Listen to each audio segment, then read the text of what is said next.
the Tudor Queen.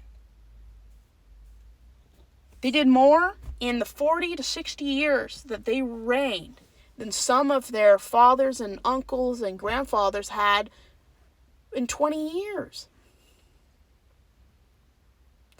And not just monarchs, but you look at people like Margaret Thatcher. There seems always usually be peace during the times that women rule. There's very few wars. There's economic progress and political correction. There's more religious freedom. There's more inventions created. It's not a fluke that the best times in English history were under women rulers. France didn't really have that because of their religious law that barred women from ruling. But you look at Spain.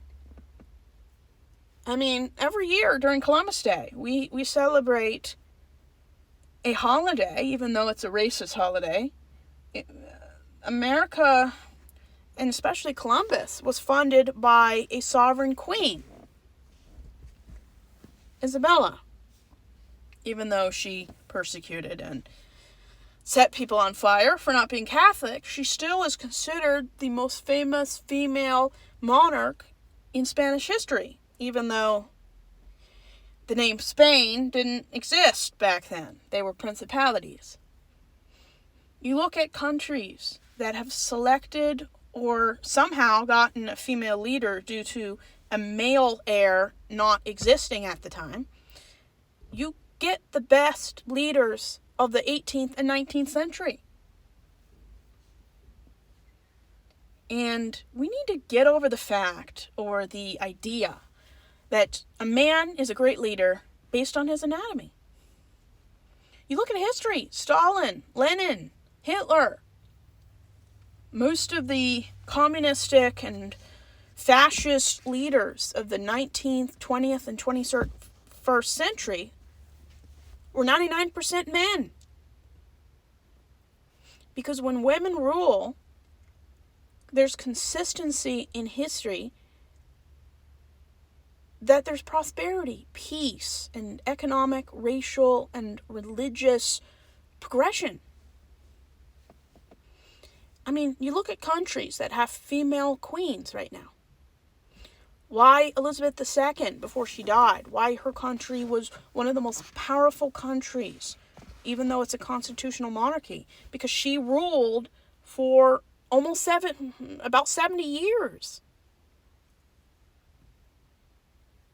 I mean, Henry VIII, he basically changed religions and tore the country of England apart to get a male successor. And at the end of the century, the only person who really matters was his daughter that he thought wasn't good enough.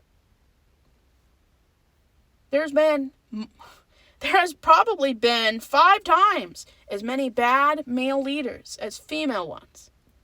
And yes, there have been bad leaders, like Mary Queen of Scots and Bloody Mary, and Elizabeth Bathory. There have been bad female leaders, don't get me wrong. But consistently, women make better leaders. There's less tyranny, cruelty. There's fewer wars. There's peace when females are in charge. And I'm not saying there can't be if a man's in charge, but historically, when women are in charge, women are more valued in politics, in society. Women are viewed better when women are in charge. And women will never reach equality until they get elected to the highest places in the land. We need more than one female, one gay, one Latino president. We need to start just electing the most qualified people. Because usually the most qualified people are not the white people. And don't get me wrong, there were some great white presidents. But there's been a lot worse white presidents than black presidents. I mean, what is wrong with us?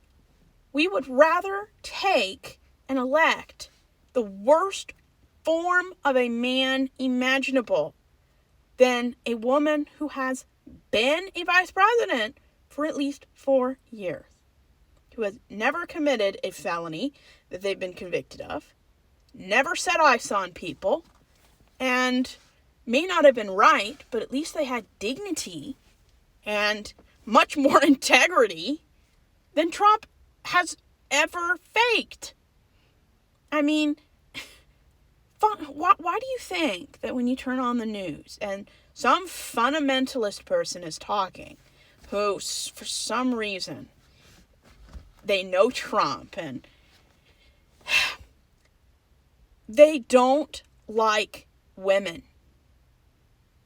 I mean, how many more gay apps have to crash or text groups have to be leaked before we recognize and acknowledge and believe that conservative, white, straight, cis men don't like women? You can be at a white supremacist funeral and they're still looking for something that isn't a woman. Even at a funeral that's supposed to be sacred, even though if it's a white supremacist, it shouldn't be sacred. Even at a sacred funeral, they're looking at nude pics of other guys. These people have no dignity. They have no integrity. At least, I would respect somebody if they admitted they were gay, didn't ruin other people's lives, didn't string a woman along, and got with what they wanted without cheating and got divorced. I would respect them. I may not like their life choices due to maybe abandoning their family, but at least have some integrity and don't live a lie. And then, when the texts and Grindr accounts are leaked, men who take accountability don't call people who leak personal information of embarrassing things that these middle-aged men chose to do a terrorist. So if somebody leaks your information that you were doing wrong things, being gay is not wrong. Being on the Grindr app is not wrong. As long as you don't identify as a family man with a wife, kids, who adamantly opposes pornography, gay lifestyle, and we're protecting the family. That's when it becomes wrong. When you are a liar, a hypocrite, and you're ruining a woman's life. And it's embarrassing. I used to be in this cesspool of obsession of what people are doing with their junk. Who cares? Just because people can't have kids the way everyone else does doesn't mean they shouldn't have a life together. Just because two guys can't get pregnant usually the way straight people do doesn't make them any less of a couple. If that were true, approximately one out of three straight couples have fertility problems. And so just because those straight couples can't get pregnant, that their union isn't valid or worthy of respect? Just because you can't have kids doesn't make your union any less respectable. Personally, if you got married to have the image of respectability, you're a horrible human being. Nobody should share a life with somebody who married them for respectability.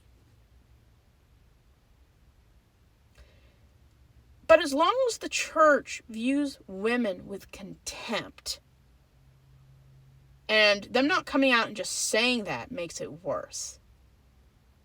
You cannot use language like protect the family, lead your wife, wives submit to your husbands, without having the lowest imaginable respect for women. Women don't need to be led. Women don't need to be protected. Women don't need old white dudes who have to pay for sex to tell them what to do with their organs. If you can't forcibly take away someone's organs upon death without a HIPAA release form, you have no business forcing a woman against her will to carry a child. This is bodily assault. It's a form